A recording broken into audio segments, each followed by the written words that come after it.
Nu, labdien, klātesošie!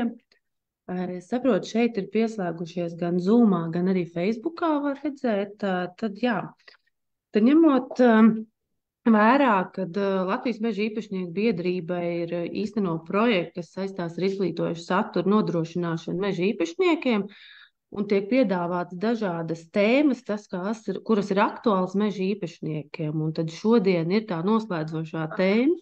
Labdien, tēma, kas saistās par tehnoloģiju izmantošanu, koks apjomu noteikšanā. Informēja, ka tiek veidots šim Zoom webināram ieraksts, kurš pēc tam būs pieejams gan Meža īpašnieku biedrības mājaslapā, YouTube, tā kā vēlāk ir iespējams arī noskatīties sev vērtā laikā.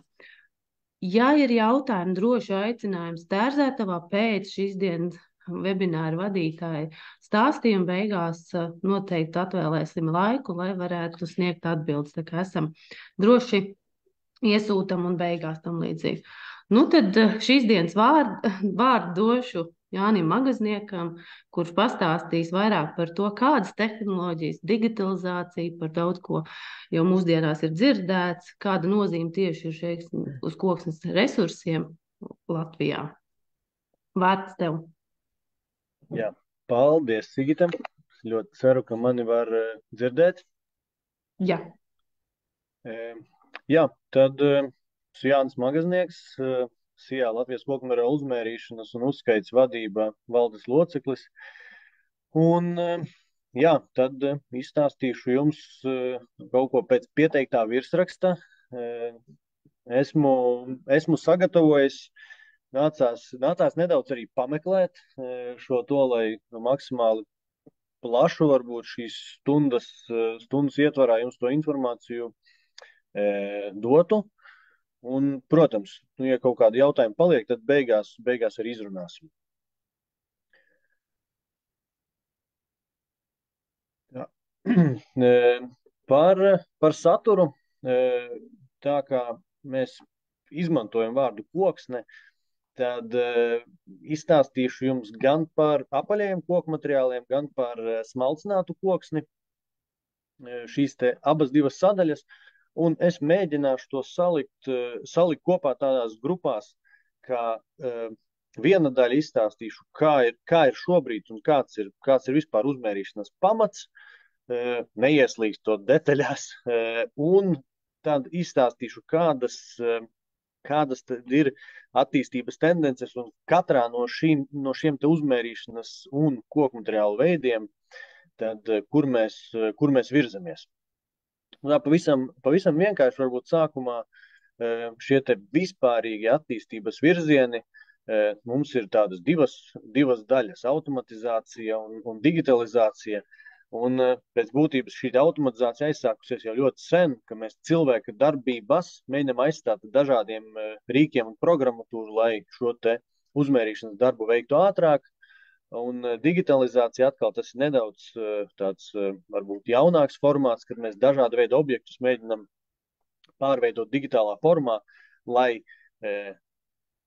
cilvēkam, uzmērītājam nebūtu jābrauc kaut kur uz vietas, bet viņam būtu šī iespēja strādāt jau ar konkrētiem attēliem, modeļiem un darboties daudz efektīvāk. Nu, tāds principiāla schēma, kas tad ir uzmērīšana vispār. Nu, pēc būtības tas ir darbs ar datiem. Un šie dati, protams, mums ir vispirms jāiegūst, lai mums būtu ar ko strādāt. Un tā datu iegūšana ir viņa pats primitīvākais veids. Tas ir manuāla datu iegūšana, tas ir cilvēks ar kaut kādiem rokas mērinstrumentiem, kurš uzmēra un pēc tam arī līdzīgā veidā šos datus apstrādā. Pēc tam mums jau ir tāda pusautomātiska datu iegūšana, kad cilvēks ir iesaistīts un viņš jau darbojas ar kaut kādu ierīci, kas šos datus ievāc, un tad arī šī apstrādē ir iesaistīti nedaudz varbūt gudrāki algoritmi, lai to paveiktu ātrāk šo procesu. Un tad ir pilnībā automātiska datu iegūšana, kad cilvēks ir tāds pieskatītājs. Cilvēku uzdevums jau ir tikai būt pie šīs tehnoloģiskā progresa sastāvdaļai, kurā tad viņš uzrauga, lai tur viss būtu kārtībā. Nu, kaut kādi varbūt daži piemēri sākumam šādai, kā piemēram, krautnes, kas atrodas uz zemes, digitalizācija. Tad pa kreisi jūs redzat, tā ir vienkārši fotogrāfija, viņas krautne kā izskatās dabā, un tad izmantojot tehnoloģijas, mēs varam iegūt šādas pašas krautnes 3D modeli. Tas jau ir attiecīgi labajā attēlā, un šīs 3D modelis mums dod iespēju sēžot mājās pie datora, mājās vai birojā, attiecīgi šos te datus apstrādāt. Un arī kokvedējs. Tā jau varbūt mums nedaudz tuvāk kokmateriāli katru dienu pa Latvijas ceļiem pārvietojas daudzi simti kokvedēju, un arī dabā viņš izskatās, ir viens izskats, un, protams, mēs varam iegūt atkal ar tehnoloģiju palīdzību šī te kokvedēja 3D modeli, un tā kā mums arī standarti nosaka, ka uzmērīšana jānotiek pa saiņiem, tad attiecīgi tiek iegūts katra saiņa 3D modelis, un katram sainim, šeit ir, jūs redzat, klāt tur bildē, ir kaut kāda arī tilpuma apjoms kubikmetros, kuru var redzēt, un pašās beigās arī nodemonstrēšu varbūt nedaudz tādu plašāku video, kurā to var redzēt. Nu tā, ļoti, ļoti liels tāds vispārīgs pamatojums, kā kas izskatās. Nu, bet tālāk, tad ķeramies klāt pie apaļiem kokmateriāliem. Sākumā apaļie, pēc tam smalcinātie, nu tādās divās daļās. Un apaļos kokmateriālus mēs uzmēram pēc divām dažādām metodēm. Un viņas ir tātad arī šeit ir uzskaitīti galvenie šo te metožu galvenās atšķirības. Tātad individuālā uzmērīšana ir metode, kurā ir dažādi paņēmieni, un pēc šiem tie paņēmieniem tiek uzmērīti individuāli kokmateriāli. Tātad katrs apaļais kokmateriāls tiek uzmērīts individuāli. Ja viņus sarindo lielās grupās, tad harvesters principā strādā pēc individuālās uzmērīšanas metodes. Tad ir ļoti liela daļa darījumu, kad šie te vērtīgākie kokmateriāli viņi arī tiek uzmērīti individuāli. Un vēl individuālā uzmērīšana tiek izmantot tajā brīdī, lai mēs kontrolētu precizitāti. Un tas ir attiecas gan uz pašas individuālās uzmērīšanas precizitātes pārbaudi, gan uz grupveida uzmērīšanas metodas precizitātes pārbaudi. Grupveida uzmērīšanas metode tātad principiāli nozīmē, ka mēs jau neripinam ārā kravas, neuzmēram individuālus kokmateriālus, bet mēs uzmēram jau vai nu tas ir sainis uz kokvedēja, tātad katrs atsevišķi, un viņam tiek noteikts tilpums, vai arī tā ir kaut kāda mazāka vai lielāka krautne uz zemes. Tas var būt mežā, tas var būt ostā, tas var būt pārstrādes uzņēmumā. Un to mēs uzsaucam par grupveidu uzmērīšanu. Katrā no uzmērīšanas metodēm ir savas attīstības tendences. Tātad bišķiņ detālāk par individuālo uzmērīšanas metodi. Man gribējās ielikt tādu slaidu par pamatprincipu. Attiecīgi, kas tad ir jāmēr? Un šis te pamatprincips sastāv no trīs daļām, tātad uzmērīšana, novērtēšana un aprēķini, kur no uzmērīšanas viedokļa, ja tā ir individuāla uzmērīšana, tiek mērīts garums un caurmērs, vai vairāki caurmēri atšķirībā no paņēmiena. Tālāk novērtēšanas sadaļa, tā vienmēr ir koku suga, tas ir mizas vairums un biezums, tā ir kvalitāte un tās ir dažādas redukcijas, lai saglabātu koku materiālu augstākā kvalitātē. Un tālāk ir aprēķini, kuros jau vienkārši ir noteiktas formulas, kuros cipari iegūtie no uzmērīšanas un no novērtēšanas tiek salikt iekšā un tiek veikti aprēķini. Tātad tas ir tāds ļoti vienkārši pamatprincips, kā mēs to iegūstam. Nu, un tad nedaudz par tehnoloģijām. Tad, ja mēs skatāmies arī šo te individuālo uzmērīšanu, var veikt divos veidos. Var ar rokas mēri instrumentiem, var ar automātiskām uzmērīšanas ierīcēm. Un arī tā attīstība ir nedaudz dažāda. Tātad rokas mēra instrumenti, viņi attīsta pēc būtības. Šī brīža attīstības tendence ir tieši uz šo dimensiju mērīšanu. Atkal visa automatizētā uzmērīšana, viņi jau dimensijas uzmēra ļoti sen, jau vairākus gadu desmitus automātiski tiek iegūts garums un caurmērs, bet izmantojot datorredzi, mašīnmācības arī programmatūru, dažādas ierīces un papildinājumus, mēs sākam strādāt pie tā segmenta, kas ir suga, mizas vairums un kvalitāte. Tātad automatizēti noteikti šo sadaļu. Tātad divas būtiskas atšķirības. Nu tad, jā, pamatprincips no tehnoloģiju viedokļa arī. Mēs esam pagājuši uz priekšu. Mums parastu dastmēru un parastu mērlenti ir aizstājuši elektroniski rīki. Tātad tas ir tāds mazais tehnoloģiskais progress, bet otra sadaļa ir arī parādījušās viedtālruņos aplikācijas, kur arī caurmēru un garumu var noteikt, izmantojot viedtālruni un tajā uzinstalētu aplikāciju. Tātad arī tas runājot vienu koku materiālu, bet tas ir tikai par dimensijām. Tātad šajā gadījumā rokas mērinstrumenti mums ir iespēja noteikt caurmēru un noteikt garumu. Tātad tādas aplikācijas eksistē, tirgu ir parādījušās.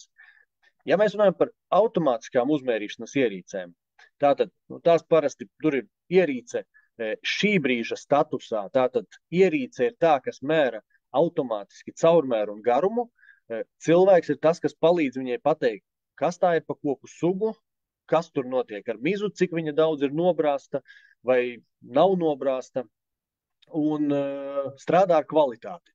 Tātad kvalitāti novērtē, spiež dažādas pogas, lai iedotu atpakaļ saiti arī meža īpašniekam, kādēļ tur ir bijis brāķis. Vai tas ir bijis dēļ zariem, dēļ plaisām, dēļ stumbra formas un citādām koksnes vainām. To visu dara šobrīd cilvēks.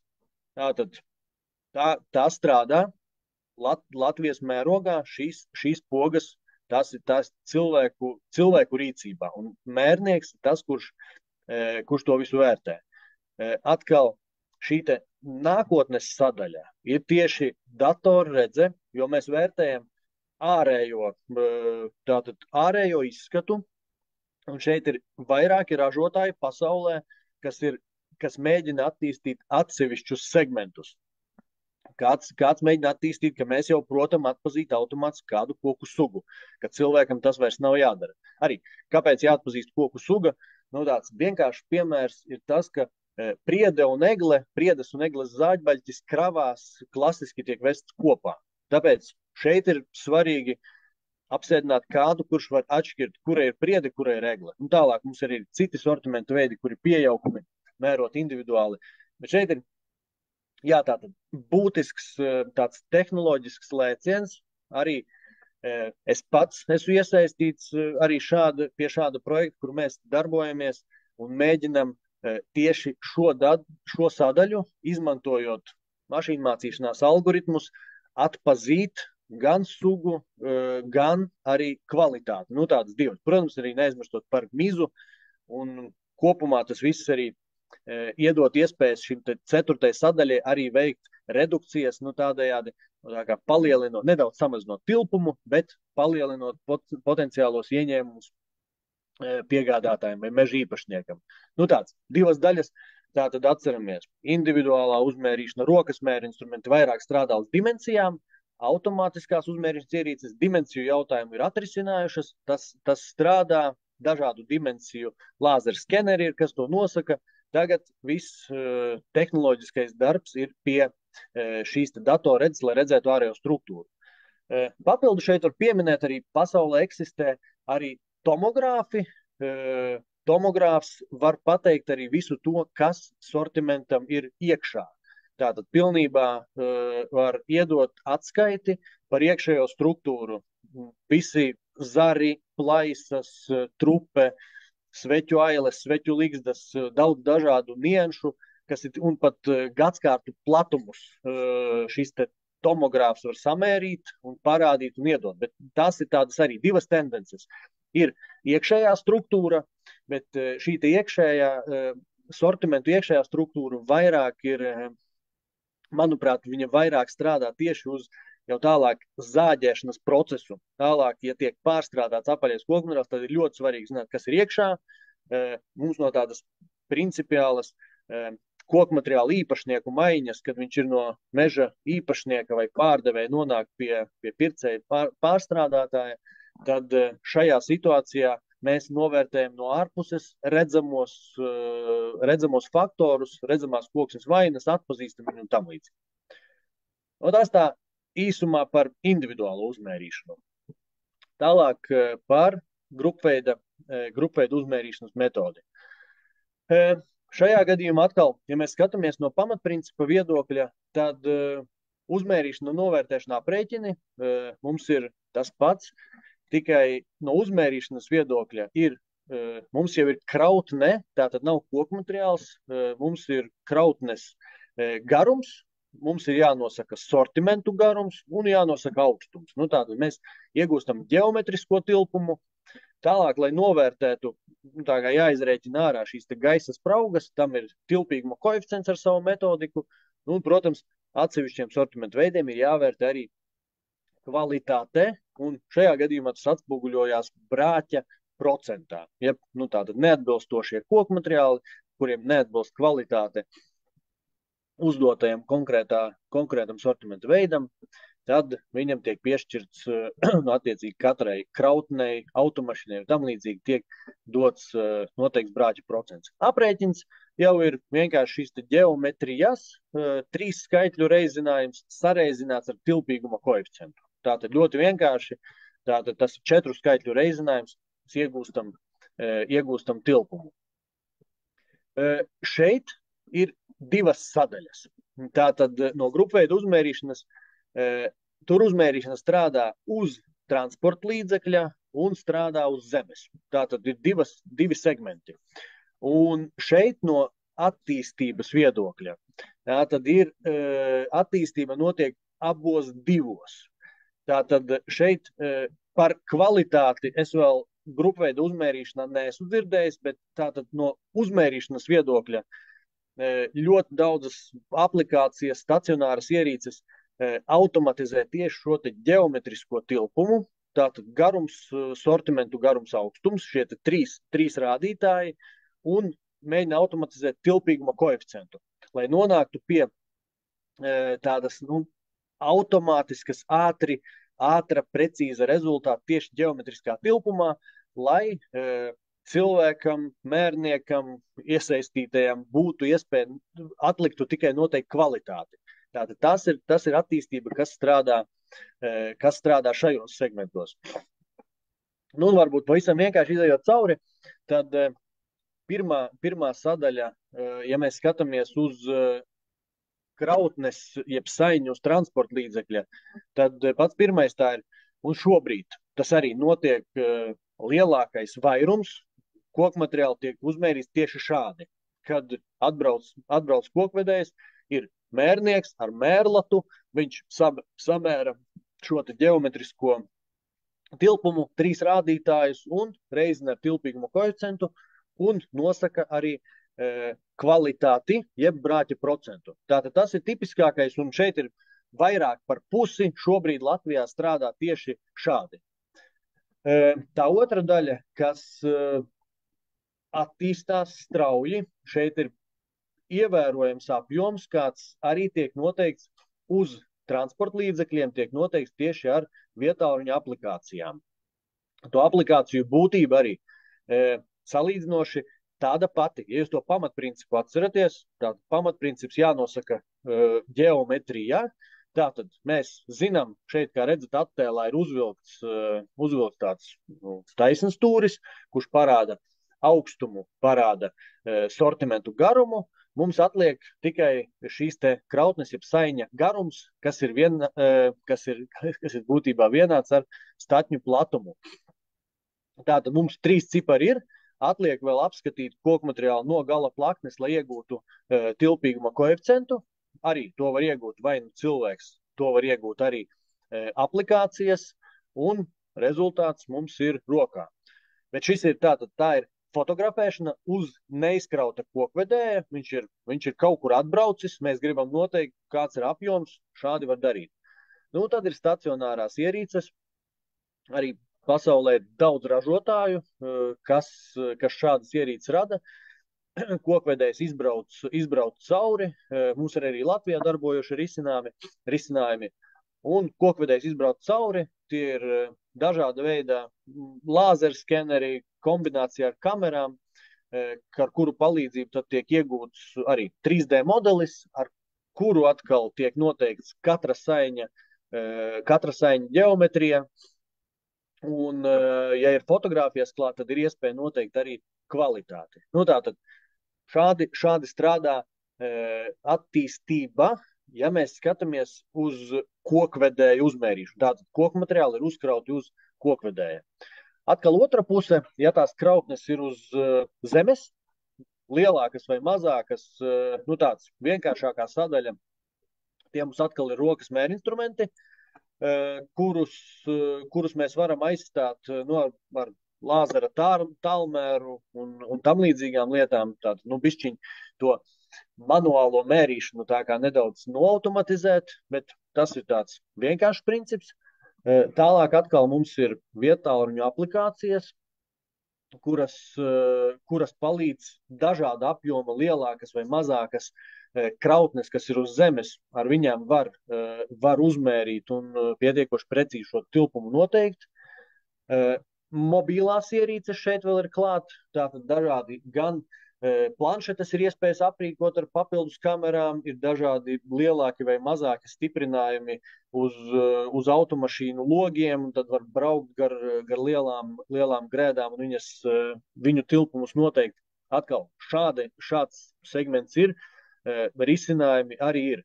Nu, un papildus vēl šeit nāk tas, kas nav uz kokvedējiem, bet uz zemes, tātad tie ir droni, kas ir aprīkoti ar kamerām un lāzersensoriem, lai atkal iegūtu šo te ģeometriju krautnei. Nu, tad atkal atliek kvalitāte, tilpīguma koeficients, kas ir jānosaka, kas ir tādi arī nākotnes tendences, bet kopumā tātad šīs te sadaļas strādā un tas viss darbojās. Šeit, ja mēs skatāmies no Latvijas konteksta, tad ir viss spektrs. Tātad sākot no rokas mērinstrumentiem un beidzot ar droniem. Tātad strādā uz doto brīdi lielākā vai mazākā apjomā darbojās visi šie te veidi. Nu, tas tāds apkopojums par grupveidu uzmērīšanu. Nu, un tad par smalcinātu koksni atkal šeit var būt tāda svarīga atkāpe, jo uz apaļiem koku materiāliem mums ir likums par koku un apaļo koku materiālu uzskaiti, un mums ir arī Ministra kabineta noteikumi 744 par koku un apaļo koku materiālu uzskaiti darījumos, kas uzliek pa pienākumu noteiktā veidā koku materiālus uzskaitīt. Tātad tur viss ir aprakstīts gan par individuālo grupveidu uzmērīšanu caur standartu, un šeit mums īsti atkāpju nav. Tātad, tāda principiāli, kā es jums apstāstīju, tur, protams, ir nianses, bet tur viss ir pateikts. Smalcinātā koksne šajā gadījumā mums likumdošanā nav pateikts īsti nekas.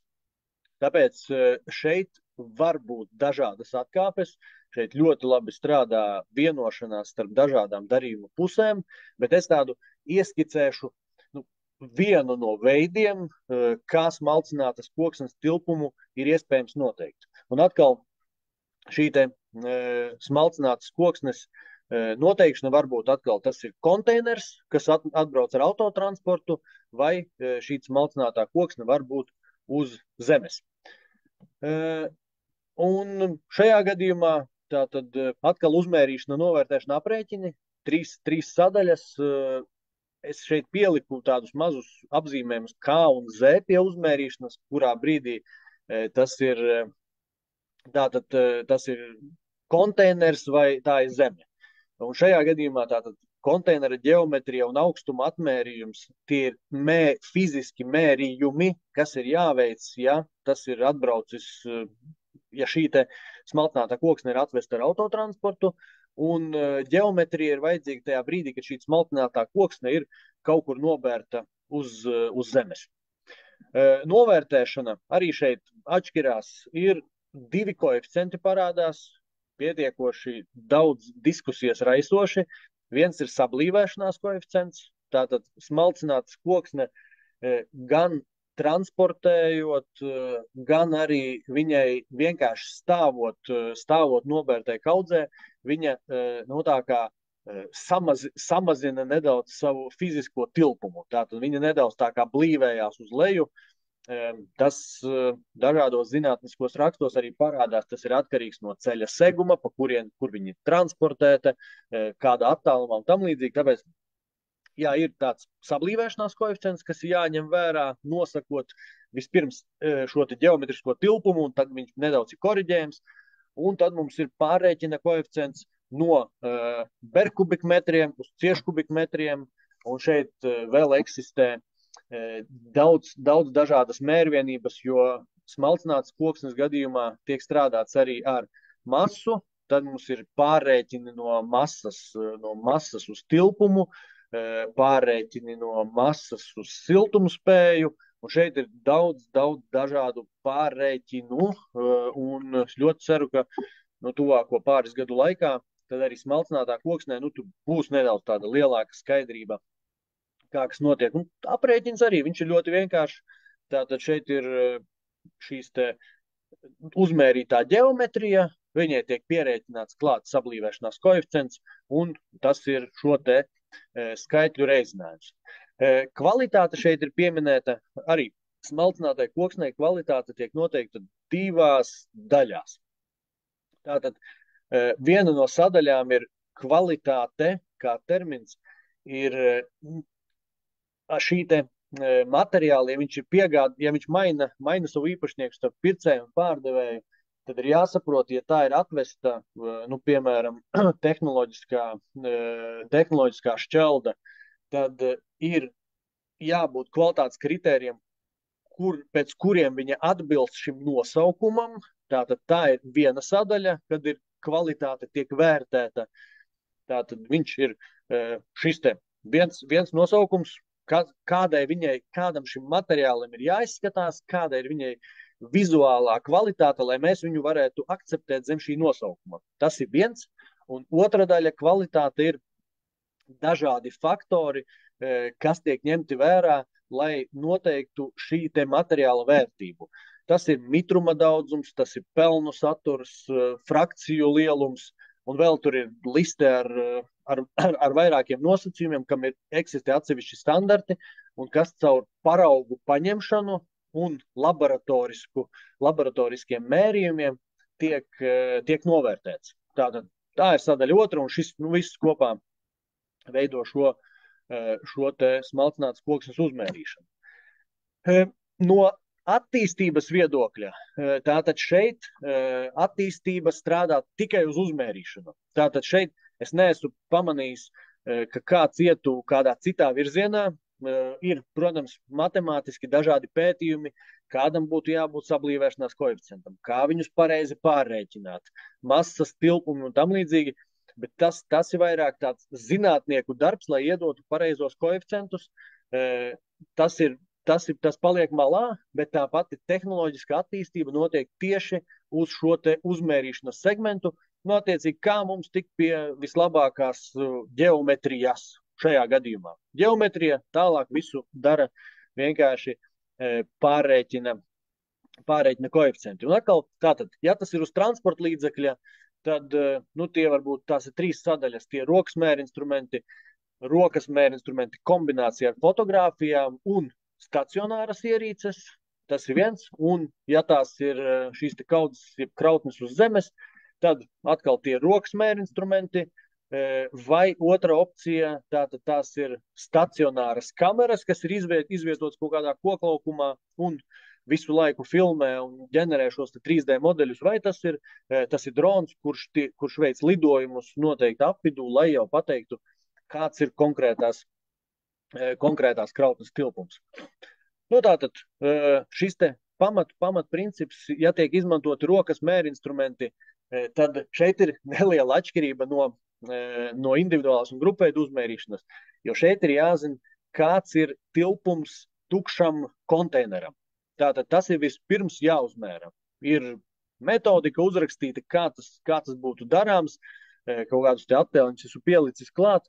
Tātad jāzina tukša konteinera tilpums, un tālāk ir augstuma atmērījums, jāuzmēra vairākās vietās šie te augstumi, ar kuru palīdzību tad saprot, vai tas konteiners ir pilns, vai viņš ir nedaudz vairāk nekā pilns, vai viņš ir nelīdz galam pilns. Un tāpēc tas augstuma atmērījums strādā plus vai mīnus zīmi, un tā mēs saprotam, kā rīkoties. Un tātad ar rokas mērinstrumentiem tas vienkārši mērnieks, kurš tur kāp virsū un no sāna liek šos te augstuma atmērījumus un mēra.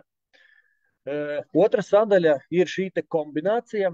Tātad ir iepriekš uzmērīta tvertne, un šeit tiek liktas mērlatas, lai mērogotu attēlu, un tiek fotografēts. Un arī pēc fotogrāfijām ir iespēja noteikt smalcinātas koksnes tilpumu uz konteineriem. Tātad tas arī šāda opcija pastāv, tātad kombinētais variants. Un pēdējais ir stacionāras ierīces. Tas ir tas pats rāmis. Parasti, es teiktu, lielākā daļa rāmju pasaulē viņi strādā, ka viņi ir spējīgi mērīt gan apaļos koku materiālus, tātad pēc grupveida uzmērīšanas metodes, gan smalcināto koksni. Un šeit, protams, mērot smalcināto koksni, to augstuma atmērījumu ir daudz vairāk nekā to ir spējīgs izdarīt cilvēks, tāpēc precizitāte, cik mēs esam skatījušies, viņa ir pietiekoši augsta. Tā mēs strādājam uz transporta līdzekļiem, un ja tas ir uz zemes, tad tas, ko izdara ar rokas mērinstrumentiem, ir jāiegūst šis te ģeometriskais tilpums, tai kaudzē ir jāspēj matemātiski atrast visģeometriski piemērotākā forma, un ja tās tātad ir ierīces, tad šobrīd ļoti populārs ir tieši dronu izmantošana, kas ļoti labi var iegūt šo te trīsdimensiju modeli, kuru vēlāk apstrādājot, var ļoti labi iegūt pietiekoši precīzu tilpumu. Un, jā, stacionāras kameras, tā ir otra opcija. Šādi.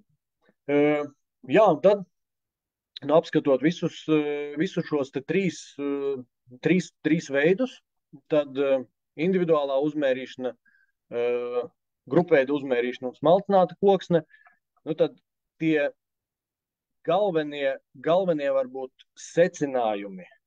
Ja mēs apskatāmies tādā kopskatā, tad individuālai uzmērīšanai tur ir rokas mērinstrumentiem visa attīstība ir vērsta tieši uz dimensiju noteikšanu. Ja tās ir automātiskas uzmērīšanas ierīces, tad mēs jau strādājam pie tieši kvalitātes un sugām, bet tur slēdzas klāt tieši mašīna redze, mašīna mācīšanās, dažādi algoritmi, lai to noteiktu. Tātad tā ir tāda viena attīstības sadaļa. Atkal grupveida uzmērīšanā tas ir gan uz zemes, gan uz kokvedējiem ir šī te sadaļa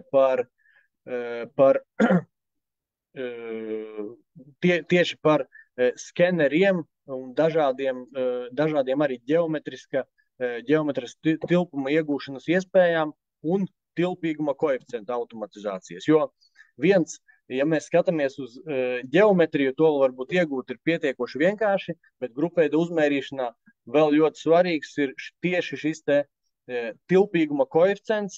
Mums arī Latvijas valsts standartā ir tāda 11 punktu metodika, kā mēs ejot pa dažādiem soļiem cauri, kā mēs pie precīza tilpīguma koeficienta varam nonākt. Tāpēc arī šis uzdevums, kā izvēlēties pareizu tilpīguma koeficientu, ir pietiekoši sarežģīts. Un arī no precizitātes viedokļa viņš arī ļoti ietekmē. Ja mēs izvērtētu precizitāti, to koeficientu pavirzot par dažām vienībām uz vienu vai uz otru pusi, tad rezultāti arī mainās diezgan ievērojami. Bet arī ja atceraties sākumā, tātad teicu, ka individuālā uzmērīšana tiek izmantota vērtīgākiem koku materiāliem, tāpēc arī precizitāte standartos ir noteikta augstāka. Grupveida uzmērīšana parasti izmanto mazāk vērtīgiem koku materiāliem, un arī uzmērīšanas precizitāte objektīvi tiek noteikti nedaudz zemāka. Tādi. Un šajā, ja mēs runājam par smalcināto koksni, tad šeit mēs strādājam tikai ar ģeometriju.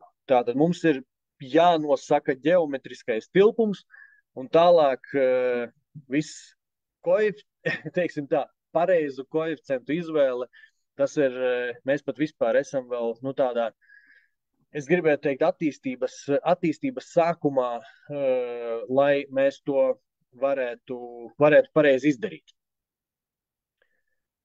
Jā, tad es mēģināju ielikt tā, kā es šķiet pašā prezentācijas laikā nenosaucu nevienu konkrētu izstrādātāju, tad mēģināju sameklēt dažus, kas pasaulē dažādas foršas lietas izstrādā.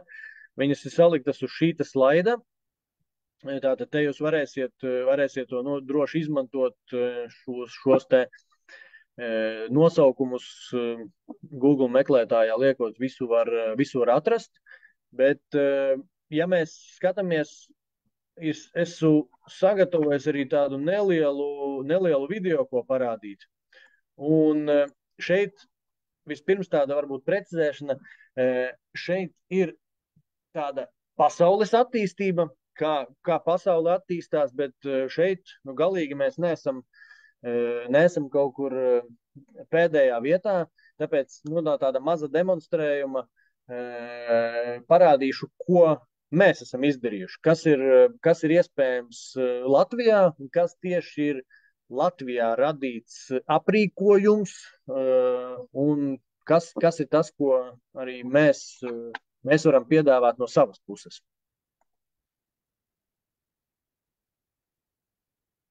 Tad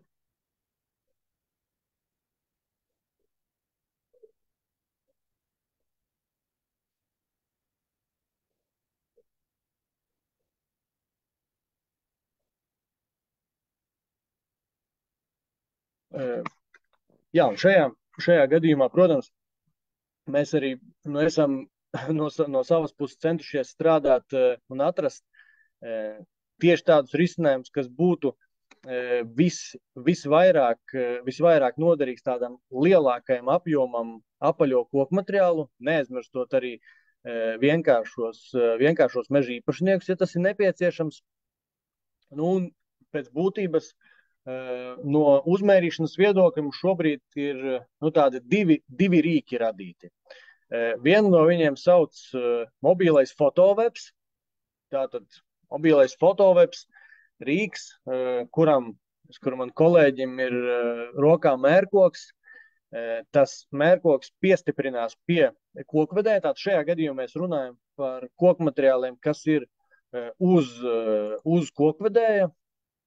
Tad mērkoks piestiprinās un tiek veikta fotografēšana no sāniem un no gala plaknēm.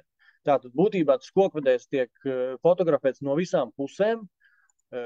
Šo te, man te bišķiņ pārleca.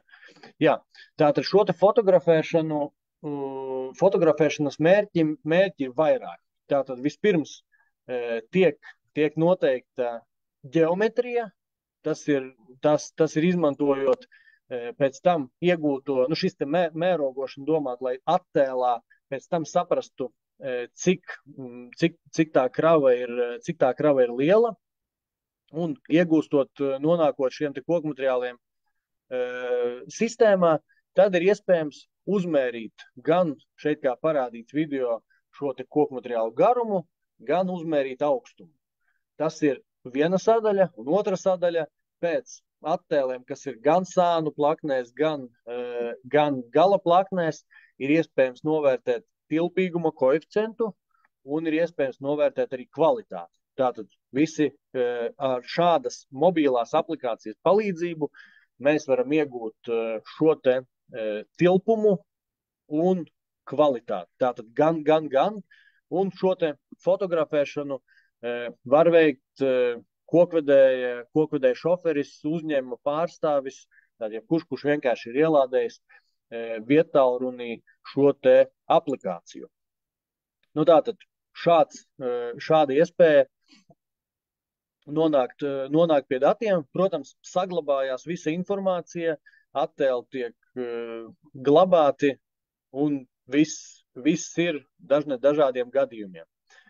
Tas otrs risinājums, mēs arī skatoties, kas notiek citur pasaulē, tad esam izstrādājuši arī rāmi, jeb KPDC frame, kur atbraucot kokvedējiem, arī vienalga, vai viņš brauc ar apaļiem kokmateriāliem, vai viņš brauc ar smalcinātu koksni, tad viņam iedegās, piebraucot pie numuru nolasītāja, tātad viņam nolasās numurs, tātad šis kokvedējs ir zināms atbraucis ar noteiktu kravu, viņam iedegās zaļais signāls, viņš brauc cauri rāmim, kā rezultātā tiek iegūts gan 3D modelis, gan fotogrāfijas. Izbraucot cauri, šoferim ir monitors, kurā viņš redz, un viņam ir svarīgi nospiest apstiprināt, ka viņš redz, ka ir iegūtas kvalitatīvas fotogrāfijas. Tur ir tā galvenā būtība. Viņš ir tas, kurš akceptē, jā, redz, bildes ir labas, es akceptēju, un tādējādi viņš brauc tālāk. Viņš var braukt un krauties ārā. Tā. Nedaudz atslēdzās. Tādi. Vajadzētu būt visam redzamam. Jāni nerāda uz lielo ekrānu. Vai tagad rāda? Nē.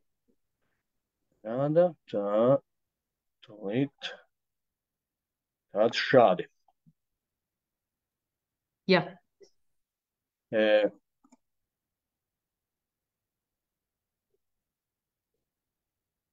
Jā, un arī, respektīvi šeit, tad tas jau ir 3D modelis, kas ir grozāms. Ja fotovebā tie ir fotoattēli, ar kuriem mēs strādājam, šajā gadījumā, frame gadījumā, tas ir 3D modelis, kur atkal ir iespēja kādam apsēsties pie ekrāna un šos te ģeometriskos mērījumus veikt. Ir papildus arī gan fotogrāfijas, lai noteiktu gan šo te tilpumu, gan arī noteiktu tilpīguma koeficientu un noteiktu arī kvalitāti.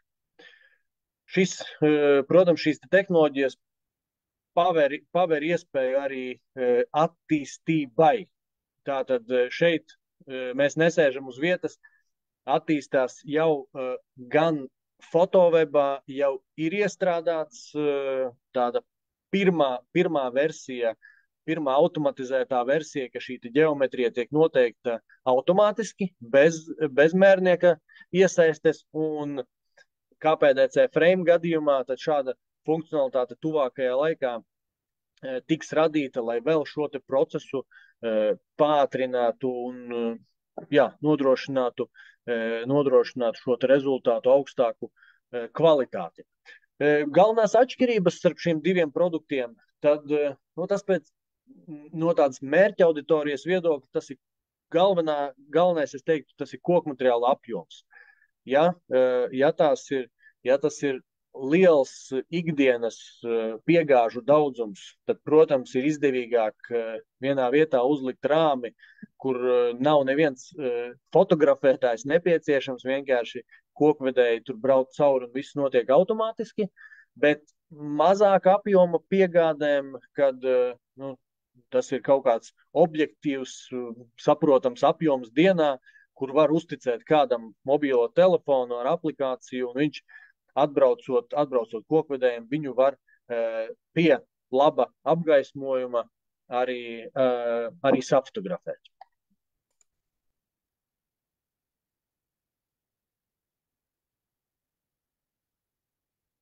Kaut kā tā.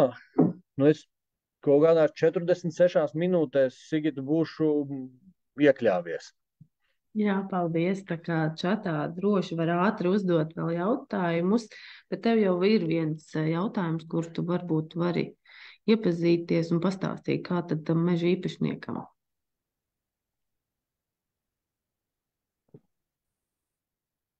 Tā.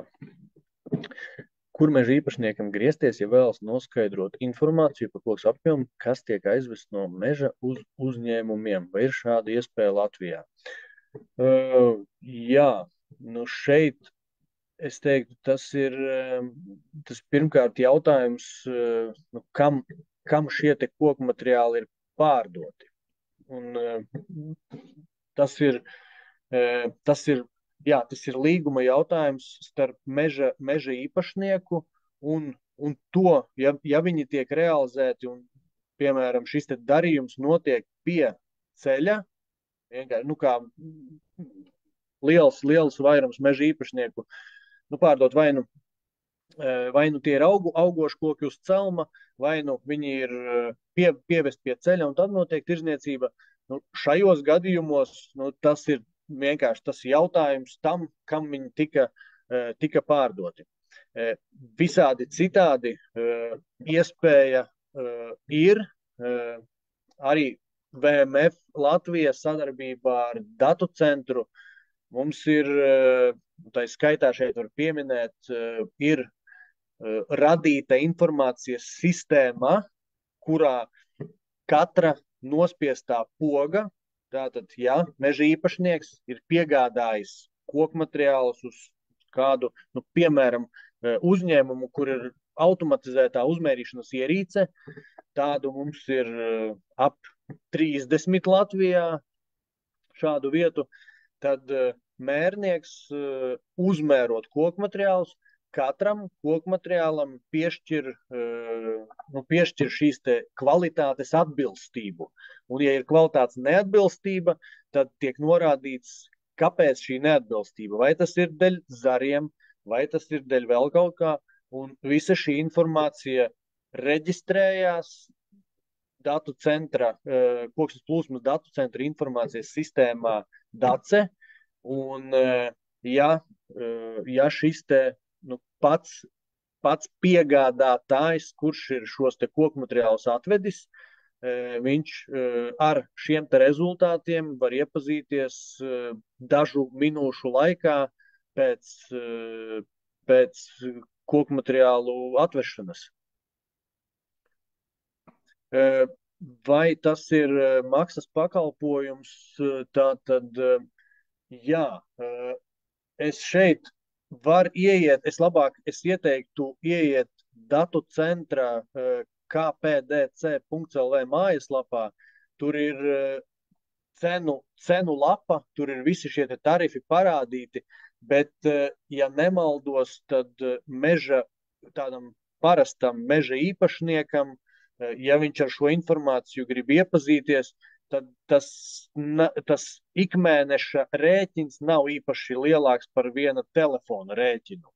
Tagad tur ir, ja nemaldos, tas pirmais solis bija līdz 1000 kubikmetriem mēnesī, un tad bija mazā, jā, to var datu centra mājaslapā precīzi atrast, bet tā maksa, manuprāt, bija absolūti adekvāta.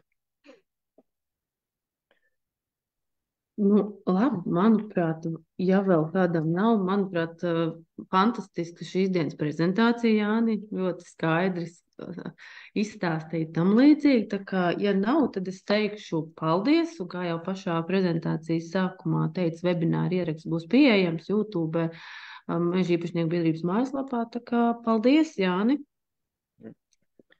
Jā, paldies. Labi. Paldies jums.